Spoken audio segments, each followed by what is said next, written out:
এবার প্রকাশ্যে ক্ষমা চাইলেন সাকিব আল হাসান। আমি জানি আমি কত বড় ভুল করেছি, তা কখনো ক্ষমার যোগ্য না।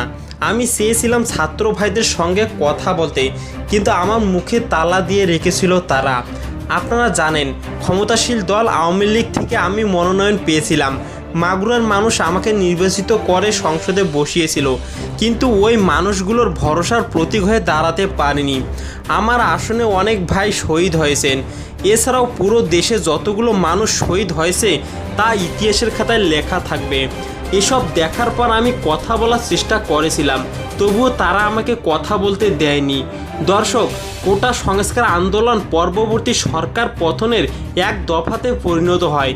পতন ঘটে শেখ হাসিনা সরকারের। এর বিনিময়ে প্রাণ দিতে হয়েছে অসংখ্য মানুষকে। ছাত্র আন্দোলনকে গণমানুষের আন্দোলনে পরিণত করার পেছনে সামাজিক মাধ্যমের ছিল প্রত্যক্ষ ভূমিকা। অনেকে সরাসরি অংশ নিতে না পারলেও গণ অভ্যুত্থানে সরব ছিলেন সামাজিক মাধ্যমে। বাংলাদেশ জাতীয় দলের বহু ক্রিকেটার একাত্মতা প্রকাশ করেন ছাত্র জনতার সঙ্গে। হানাহানি সংঘাত বন্ধের আহ্বান জানিয়েছেন কেউ কেউ। তবে পুরো সময় নিশ্চুপ ছিলেন সাকিব আল হাসান।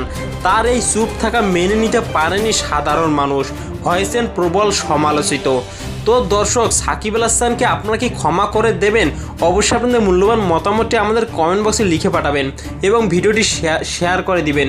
ধন্যবাদ সবাইকে।